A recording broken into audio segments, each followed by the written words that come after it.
into refusing to leave himself when asked by the pastor to go. He was part of this group, and the video shows him ahead of time saying that he wasn't going to give up details of an operation, which means that he was part of the operation.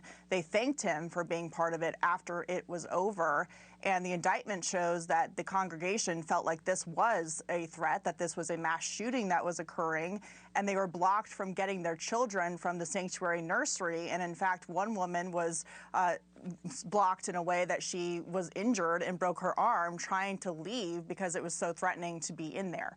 So there's that part of it in the indictment, and the video that Don Lemon is on when he was asked to leave and he refused, a violation of the FACE Act. The other part of this is the double standard of how this law is applied, and your previous guest just mentioned it.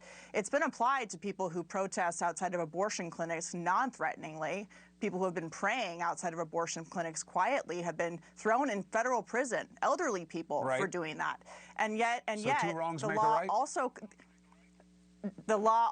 it's all about enforcing the law. So the law also covers places of worship. You do not have a right to barge into a church sanctuary and claim that you're a journalist and be participating with this mob of people who are blocking congregants from leaving, screaming in their faces, and intimidating them. So if we're going to apply the law equally, this certainly stands.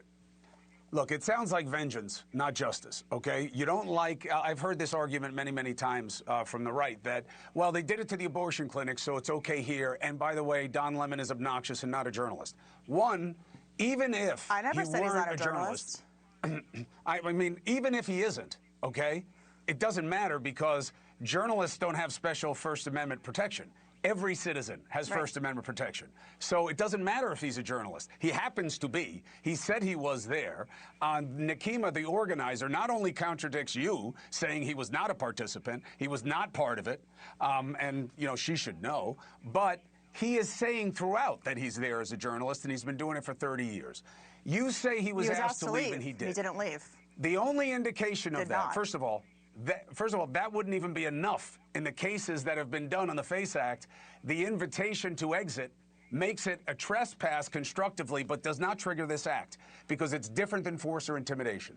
And I don't know how you can look at it. The preacher engaged in an interview with him. How intimidated could he have been?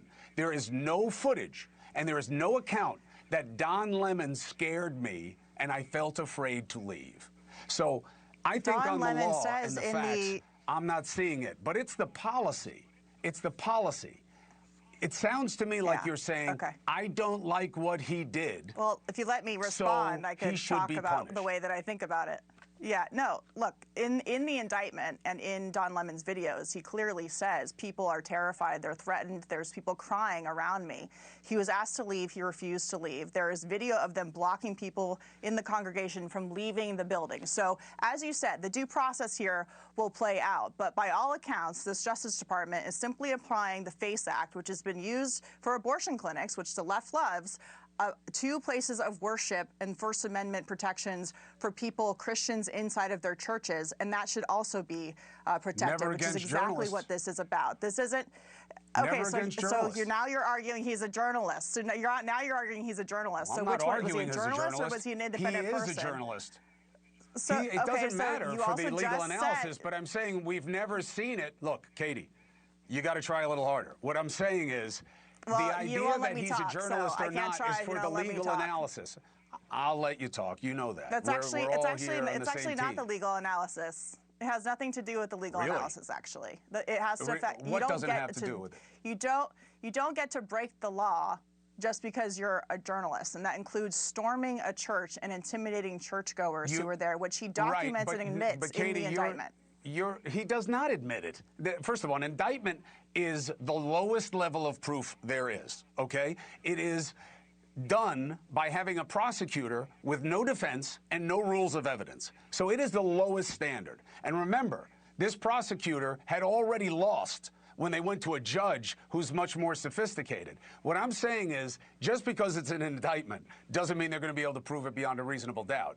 And Don Lemon did not go in there to scare people. I agree. So that's all I'm saying. But I appreciate your points about it, and we'll see how the process plays out.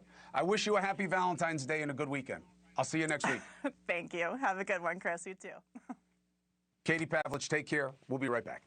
Thank you for watching. Subscribe below and download our NewsNation app right now on your phone, and you will get fact-based, unbiased news for all Americans.